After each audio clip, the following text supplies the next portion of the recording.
I'm Severn Suzuki, speaking for ECHO, the Environmental Children's Organization. We're a group of 12 and 13-year-olds trying to make a difference.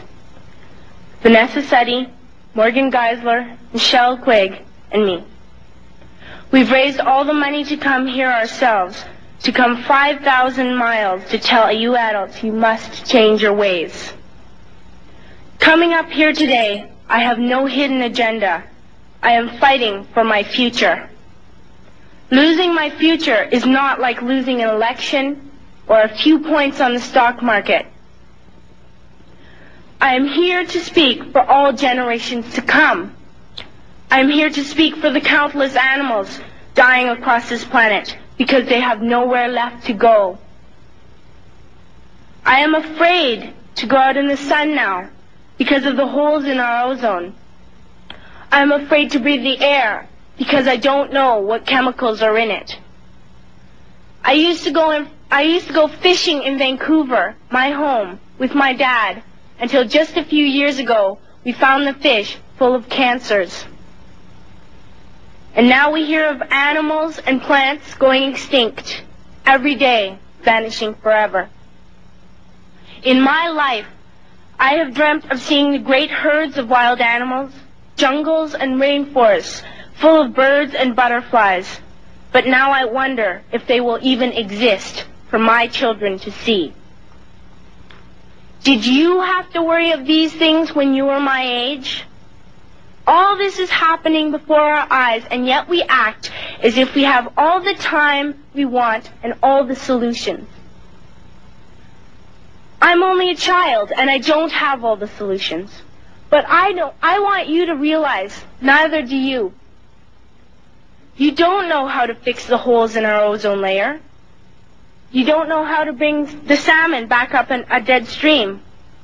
You don't know how to bring back an animal now extinct.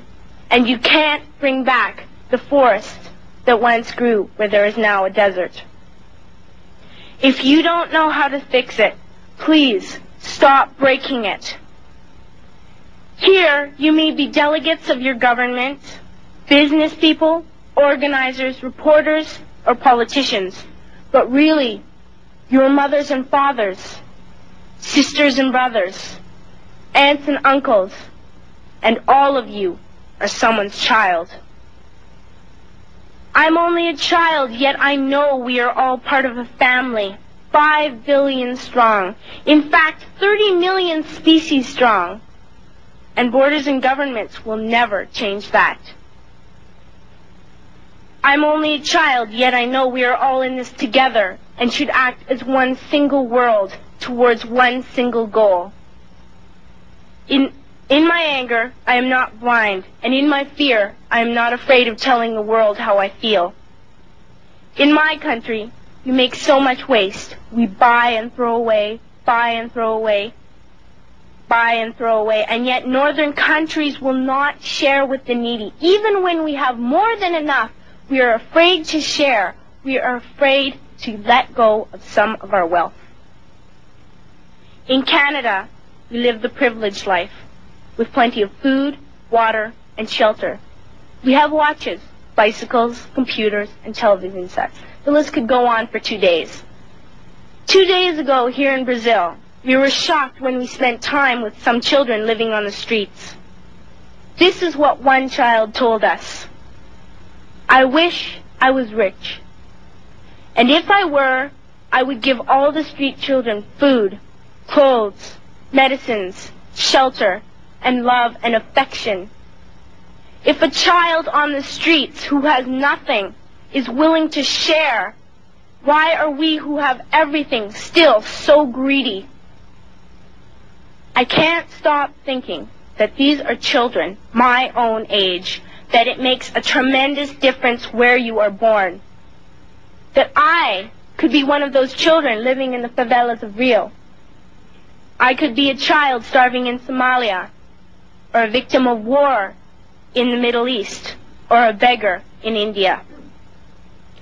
I am only a child, yet I know if all the money spent on war was spent on finding environmental answers, ending poverty, and finding treaties, what a wonderful place this earth would be.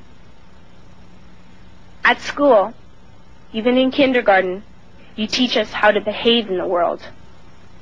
You teach us not to fight with others, to work things out, to respect others, to clean up our mess, not to hurt other creatures, to share, not be greedy. Then why do you go out and do the things you tell us not to do?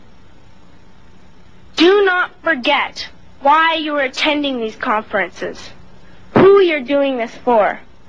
We are your own children. You are deciding what kind of a world we are growing up in. Parents should be able to comfort their children by saying, everything's going to be all right. It's not the end of the world, and we're doing the best we can. But I don't think you can say that to us anymore.